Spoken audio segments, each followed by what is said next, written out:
So we have been thinking about why and how God created man. Wir haben also darüber nachgedacht, warum und wie Gott den Menschen erschaffen hat. There were 4 points mainly. That is, Die 4 wichtigsten Punkte. That man is in the image of God, number 1. Number 2, in his own nature he unites the spiritual and material world. And 3, he is created male and female, for God established him in his friendship. Paragraph 355 in Catechism. Also die 4 Punkte sind: 1, nach dem Bilde Gottes schuf er ihn. 2, als Mann und Frau schuf er sie. Nein, das war 3.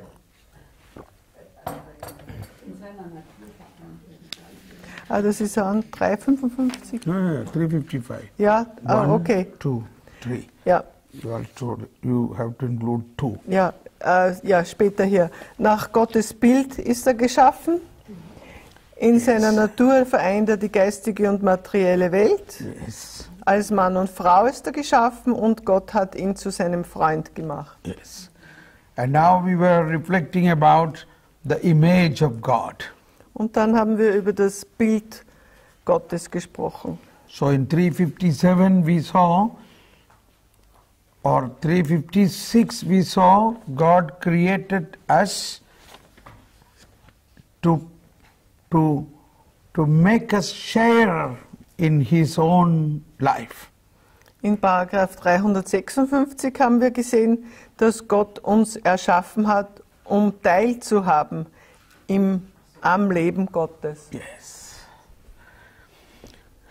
And 357 we see God's created man in His own image. That image is a personality, a person. Like God is a person, God made only man as person. Und im Paragraph 357 haben wir gelesen, weil er nach dem Bilde Gottes geschaffen ist, hat der Mensch die Würde, Person zu sein. Yes. Now 358, or the second part of 357 is, he is called by grace to a covenant with his Creator to offer him a response of faith and love that no other creature can give in his stead. Und dann in Paragraph 357 steht noch: Und es ist aus Gnade zu einem Bund mit seinem Schöpfer berufen, um diesem eine Antwort des Glaubens und der Liebe zu geben, die niemand anderer an seiner Stelle geben kann. So this covenant, I had always say about this covenant. What is the covenant? Ich habe schon öfter über den Covenant gesprochen. Was ist das, dieser Bund? Covenant means it's not a contract. Covenant means it is giving one's life for the other, vice versa, and mingling one another irrevocably, inseparatably. Also ein Bund ist kein Vertrag, sondern eine Vereinigung, eine unwiderrufliche Vermengung mit dem anderen. Life, giving one's life. Indem man das eigene Leben dafür gibt. So that is what it is. From that covenant, even our marriage covenant came, that I am married to my wife as a covenant. That means I gave my life to her and she gave her life to me, and both our life become one. We cannot change it. We cannot separate it. Ebenso in einem Ehebund sind die beiden Partner, der Mann und Frau, so verbunden, sie können es nicht trennen. Sie sind füreinander für immer verbunden. Yes. So, God made man in such a way that he can enter into a covenant with God and God with man. Also Gott hat den Mensch so geschaffen, dass der Mensch mit Gott und Gott mit dem Menschen in einen Bund eintreten kann. God cannot make a covenant with an animal. Es kann zum Beispiel Gott keinen Bund mit einem Tier schließen God cannot make a covenant with sun or moon. oder mit der Sonne oder dem Mond. God cannot make a covenant with the plants. Oder Gott kann keinen Bund schließen mit den Pflanzen, But only with man. sondern nur mit dem Menschen. Why? Warum? Because man, God made as a person like God. A personal relationship is possible. Warum? Weil der Mensch eine Person ist und eine persönliche Beziehung möglich ist. And that person has a soul like God, a spirit like God. Und diese Person hat eine Seele, einen Geist wie Gott. That person's nature or that person's is like God with a spiritual and immortal personality.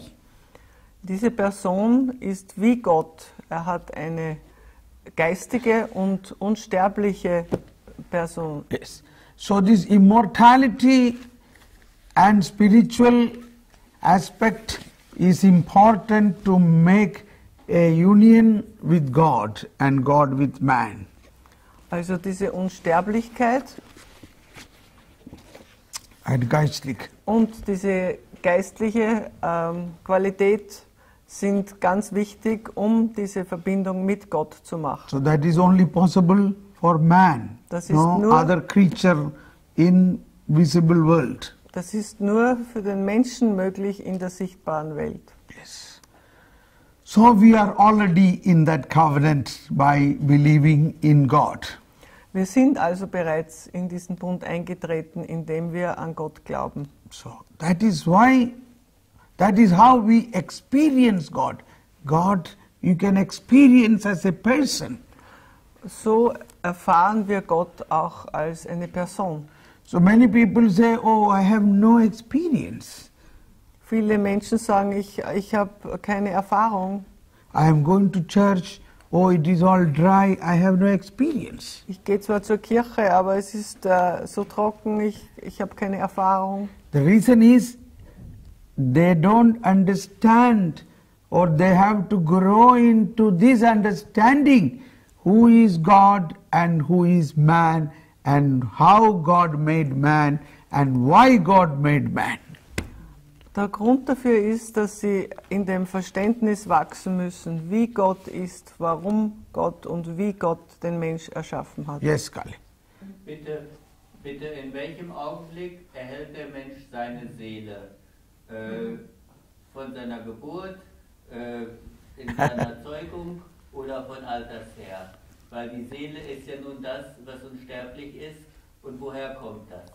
At which moment does man receive his soul? We will learn about this when we talk in the further paragraph about the body and soul. It comes here. Okay, we will come to that. Es wird später, diese Frage wird später noch beantwortet. In the second part we are learning body and soul, how God created body and soul. It is in that, I think it is in that we will learn that. Ja, also wir werden diese Frage später behandeln mit Körper und Seele. Yes. Now, I think, yes. I think that despite we are God-like, we will never be able to understand fully. We should not try to understand. We should not. Yeah, it's not necessary to say we should not. You must try. Try. It is always our desire must be to try to understand. Otherwise, that is the wisdom God is giving to us. It is God who gives us the understanding. So, that always... We should not try to understand because otherwise it will always go No. wrong. This is again a false thinking. God's It is not our initiative, it is an inspiration from God. It is inspired by God. Yeah. It is not your initiative. Initiative come from God. Yeah. Then there is no problem. Yeah. Correct? Yeah. Yes.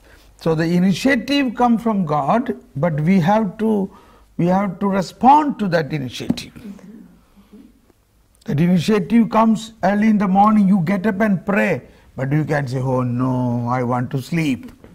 So the initiative is put off. The initiative says, you learn more about me. But no, I don't want to learn.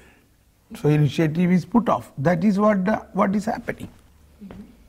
Thomas Paul sagt auf die Frage von Ursula oder die Ursula, Aussage, ja, die Aussage, dass wir doch gar nicht versuchen sollen, Gott zu verstehen, sagt er, nein, das ist nicht richtig, das ist falsches Denken, denn die Initiative oder die Inspiration kommt ja von Gott. Und wir sollen schon versuchen, jederzeit ihn mehr zu verstehen. The paragraph 1 in CCC says, Und da steht im Paragraph 1 im Katechismus, he calls man to seek him, to know him, to love him with all his strength. da steht im ersten Paragraph, okay, Ursula, first chapter, first paragraph, which says, God calls him to seek him, to know him, to love him. This is what we learned in the catechism, why God created us. God created us to seek him, to know him, to love him, to serve him. You have one verse in the Psalm 131. That means I'm not thinking about things which are too high for me, which are too wonderful for me. Jesus teaches you I'm not when trying it's the to right understand time. Im Psalm 131, der sagt, Ja, aber die richtige Zeit ist zu wissen. also Jesus selber zeigt dir die richtige Zeit, wann es dran ist, das zu wissen. Okay, now here the first paragraph says, God wants us to seek him, to know him, to love him. wo ist das deswegen? Now, Paragraph 1 gegen Ende. no.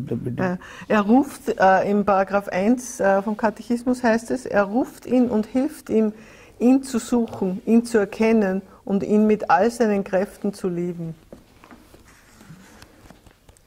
See, you are referring to Psalm 131 or 130? 131. 131. It is a Psalm ja, 131 theme is to humble yourself, trust in God. Trust in God. Die Bedeutung von Psalm 131 ist mehr, sich zu erniedrigen und in Gott zu vertrauen. So when we trust in God, that itself is the high thing. Und wenn wir ihm vertrauen, dann sind wir schon ihm sehr nahe. Das ist der, Yeah, when you trust in God, Wichtigste. you are like a child in the hands of God. Ja. That is, in another way, more higher than what you are seeking God. also wenn wir ihm vertrauen, dann sind wir wie ein Kind in Gottes Hand und das ist even besser, als ihn zu suchen, zu erkennen. That is what God wants. You simply trust in me, but we are not able to trust. ja. Das ist das, was er am meisten liebt, dass wir Okay, ihm now vertrauen. come back to 358. Wir kommen wieder zum Paragraph 358. This is something very interesting. It says God created everything for man, Es, but man in turn was created for God. That is to serve and love God and to offer all creation back to Him. 358. ja, 358. Gott hat alles für den Menschen erschaffen, aber der Mensch selbst ist erschaffen worden, um Gott zu dienen, ihn zu lieben und ihm die ganze Schöpfung darzubringen. Yes. So this is what I used to say. God created me for God. Also das ist es, was ich meine, wenn ich sage, Gott hat mich für ihn selbst erschaffen. Yes. So, God created everything for man, but man in turn was created for God. Also Gott hat alles für den Menschen erschaffen, aber den Menschen hat er für sich erschaffen. Yes. So in detail, but man in turn was created to serve and love God. Aber der Mensch selbst ist erschaffen worden, um Gott zu dienen, ihn zu lieben und ihm die ganze Schöpfung darzubringen. Yes. Offer.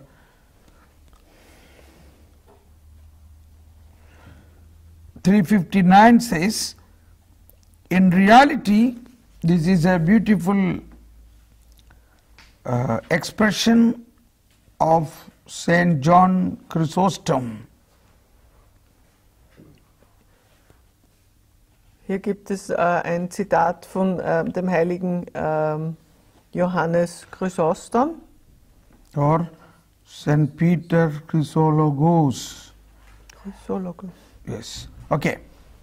In reality, it is only in the mystery of the Word made flesh that the mystery of man truly becomes clear. Also Paragraph 359. Tatsächlich klärt sich nur im Geheimnis des fleischgewordenen Wortes das Geheimnis des Menschen wahrhaft auf. Now, pay attention now. St. Paul tells us that the human race take its origin from two men, Adam and Christ. Der heilige Apostel Paulus spricht von zwei Menschen, von denen das Menschengeschlecht abstamme, von Adam und von Christus. The first man, Adam, he says, became a living soul. Paulus sagt, Adam, der erste Mensch, wurde ein irdisches Lebewesen. And the last Adam, a life-giving spirit. Und der letzte Adam wurde lebendig machender Geist. Yes, life-giving spirit. The first Adam was made by the last Adam. Der erste Adam ist vom letzten Adam geschaffen worden, from whom he also received his soul to give him life. von dem er auch seine Seele erhalten hat, die ihm Leben gegeben hat. The second Adam stamped his image on the first Adam when he created him. Der erste Adam hat das Bild des letzten Adams erhalten, als er ihn erschaffen hat. That is why he took on himself the role and the name of the first Adam. Deshalb hat er auch den Namen und die Rolle des ersten Adam angenommen, in order that he might not lose what he had made in his own image.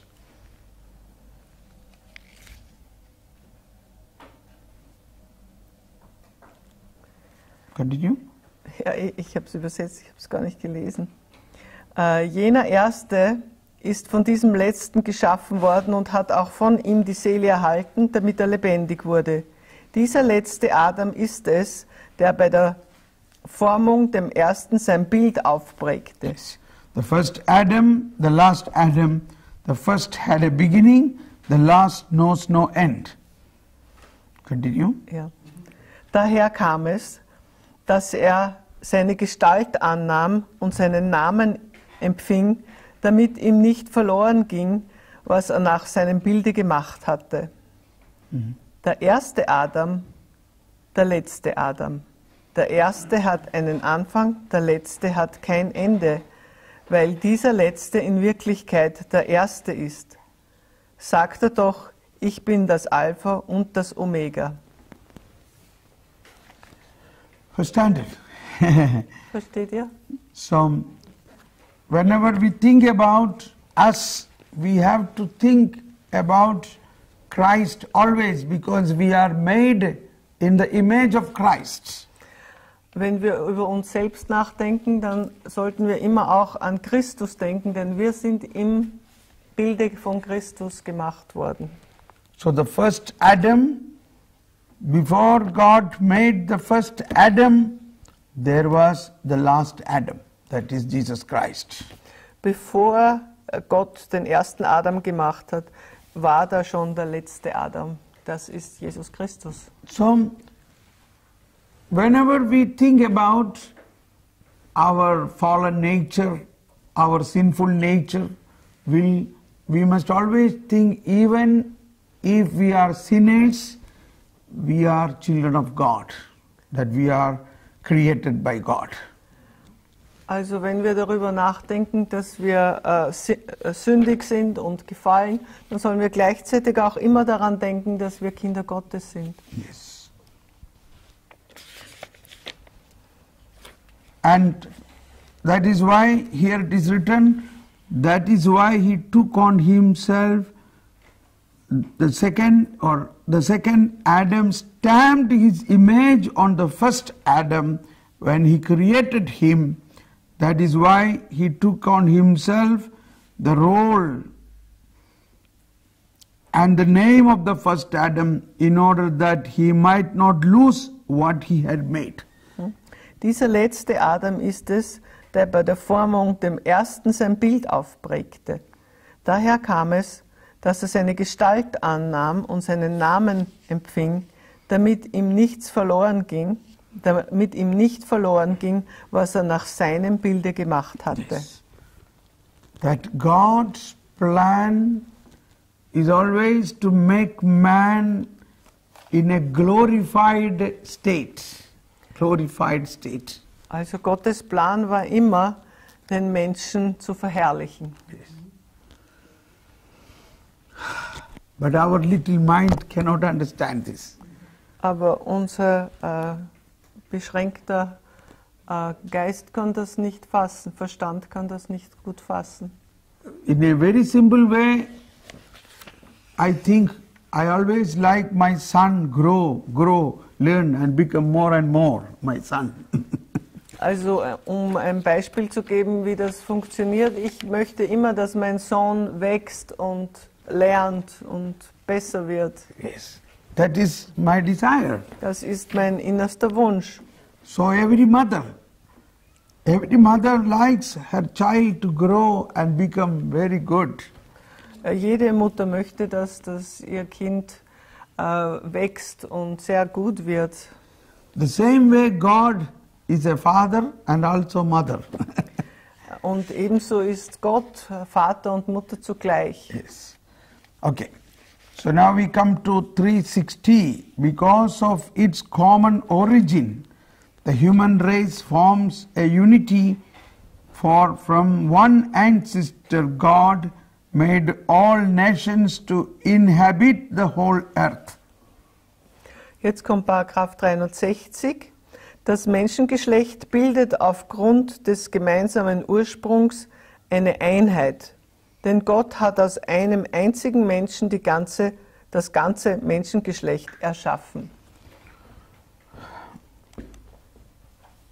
Because of its common origin, the human race forms a unity. Aufgrund des gemeinsamen Ursprungs bildet das Menschengeschlecht eine Einheit. From one ancestor, Also von einem Ahnen abstammend, God made all nations to inhabit the whole earth. hat Gott alle Nationen erschaffen, um diese Erde zu bevölkern.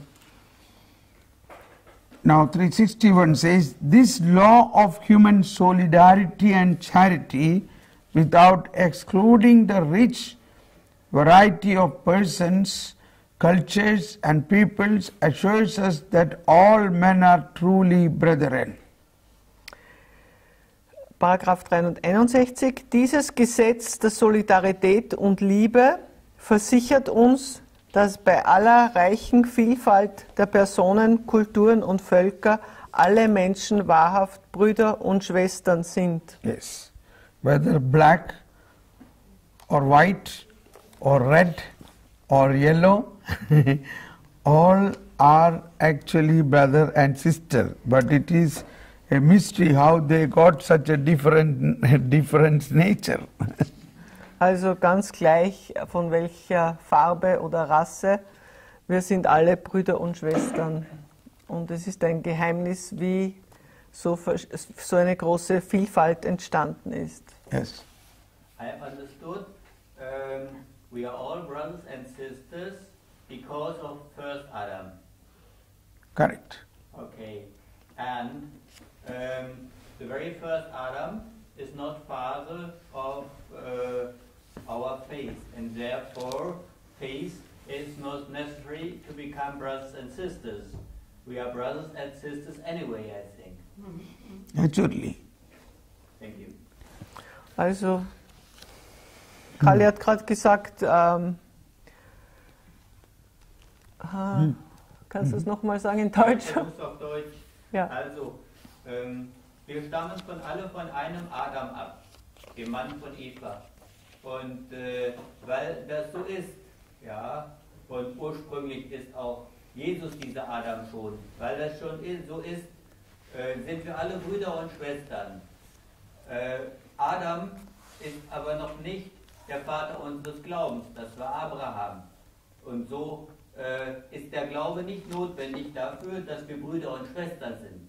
Wir sind Brüder und Schwestern von unserer Natur, von Ewigkeit her, so wie Gott uns erschaffen hat, als Mann und Frau, Brüder und Schwestern. Okay, even Abraham received faith before he was nothing. Abraham received faith as a free gift when he had no faith.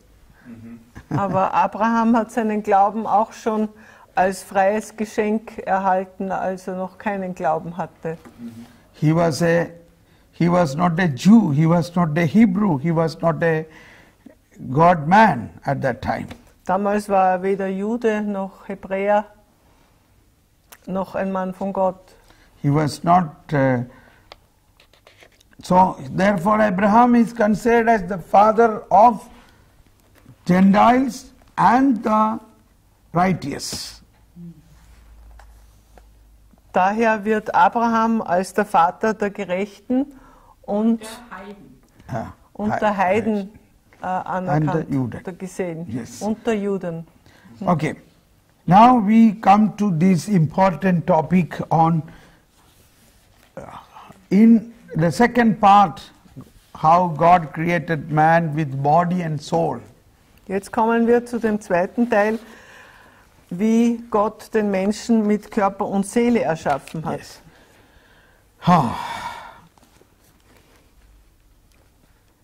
Human person created in the image of God is a being at once corporal and spiritual.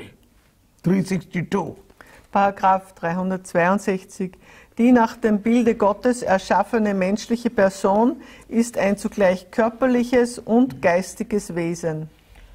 The biblical account expressed this reality in symbolic language when it affirms that then the Lord God formed man out of dust from the ground and breathed into his nostrils the breath of life, and man became a living being. Man, whole and entire, is therefore willed by God. Der biblische Bericht bringt das in einer sinnbildlichen Sprache zum Ausdruck, wenn er sagt: Da formte Gott, der Herr, den Menschen aus Erde, vom Ackerboden und blies in seine Nase den Lebensatem. So wurde der Mensch zu einem lebendigen Wesen. Der ganze Mensch ist von Gott gewollt. Yes. Now we go in detail. In Sacred Scripture 363, Sacred Scripture, the term soul often refers to human life or the entire human person. But soul also refers to the innermost aspect of man, that which is of greatest value in him, that by which he is most especially in God's image. Soul signifies the spiritual principle in man. Paragraph 363. In der Heiligen Schrift bedeutet der Ausdruck Seele oft das Leben des Menschen oder die ganze menschliche Person. Er bezeichnet aber auch das Innerste im Menschen, das Wertvollste an ihm, das, wodurch er am meisten nach dem Bild Gottes ist. Seele benennt das geistige Lebensprinzip im Menschen. A human body shares in the dignity of the image of God. It is a human body precisely because it is animated by a spiritual soul, and it is the whole human person that is intended to become in the body of Christ a temple of spirit. Und weiter, Paragraph 364. Der Leib des Menschen hat an der Würde des Seins nach dem Bilde Gottes teil. Er ist eben deswegen menschlicher Leib, weil er durch die geistige Seele beseelt wird. Die menschliche Person ist als Ganze dazu bestimmt, im Leibe Christi zum Tempel des Geistes zu werden. A human body, whenever we say human body, means it is always with the spiritual animation. When the spirit is gone, there is no life. Ein menschlicher Körper, wenn wir das sagen, hat immer auch die geistige Belebung. Denn wenn die Seele nicht dort ist, ist der Körper ja tot. But at the same time, when we die, when our body goes away, but the soul can live. Und wenn wir sterben, dann geht der Körper weg, aber die Seele lebt weiter. But not vice versa. Jedoch kann das nicht umgekehrt gesagt werden. The soul separated from body cannot live like the soul lives separately. Wenn also die Seele und der Körper getrennt werden, dann kann der Körper ohne Seele nicht weiterleben. Yes. Umgekehrt, die Seele kann aber weiterleben. Now, man, though made of body and soul, is a unity, is one unit. Der Continue. Mensch ist eine Einheit, das ist der nächste, ja, die Einheit von Seele und Leib ist so tief, dass man die Seele als die Form des Leibes zu Ja. betrachten hat. No. These small letters here. Ah, this- daher. yeah. Man, in the same paragraph 364, what is written in the small letters, man, though made of body and soul, is a unity. Through his very bodily condition, he sums up in himself the elements of material world. In Leib und Seele einer vereint der Mensch durch seine leibliche Verfasstheit die Elemente der stofflichen Welt in sich. Through him, they are thus brought to their highest perfection and can raise their voice in praise freely given to the Creator. Sodass sie durch ihn ihren Höhepunkt erreichen und ihre Stimme zum freien Lob des Schöpfers erheben. For this reason, man may not despise his bodily life. Das leibliche Leben darf also der Mensch nicht gering achten. Rather, he is obliged to regard his body as good and to hold it in honor, since God has created it and he will raise it up on the last day. Er muss im Gegenteil seinen Leib als von Gott geschaffen und zur Auferweckung am jüngsten Tag bestimmt für gut und der Ehre würdig halten. Yes. Now, in 365, we are learning a very, very important aspect of the connection between the body and soul. Im nächsten Paragraph lernen wir jetzt über einen ganz wichtigen Aspekt von der Verbindung zwischen Seele und Leib. The unity of soul and body is so profound that one has to consider the soul to be the form of the body. Die Einheit von Seele und Leib ist so tief, dass man die Seele als die Form des Leibes zu betrachten hat. That means, if this soul is removed from the body collapses. Body cannot stand. Body cannot move. Body has no shape then. Das heißt also, wenn diese Seele vom Körper entfernt wird, dann fällt der Körper in sich zusammen, kann nicht mehr sich bewegen oder leben. It is dead. Der Leib ist dann tot. So what is the prime moving, or what is that element which makes the body into a frame? That is the soul, but it is invisible. Also das wichtigste Element, das den Körper belebt, ist die Seele und sie ist unsichtbar. So this invisible soul become a frame for our body. Diese unsichtbare Seele wird aber der Rahmen unseres Körpers. Yes. Frame. Is it, perhaps, can you compare it with the skin around the baby in the mother's womb? I cannot compare anything to that. This is invisible. It's an invisible reality. It is real, but invisible. Es kann nicht verglichen werden, weil es eine Realität ist, aber eine unsichtbare. So, this is where the invisible and visible connection become more profound. What is important, visible or invisible? Also hier sehen wir, dass das Sichtbare mit dem Unsichtbaren verbunden ist. Und da ist die Frage, was wichtiger ist oder was tiefer gehend ist, das Sichtbare oder das Unsichtbare. Yes. So in the spiritual life, invisible is more powerful and important than visible. Also im geistlichen Leben ist das Unsichtbare wichtiger und mächtiger als das Sichtbare. Okay, so the invisible or the unity of soul and body is so profound that one has to consider the soul to be the form of the body. Die Einheit von Seele und Leib ist so tief, dass man die Seele als die Form des Leibes zu betrachten hat. That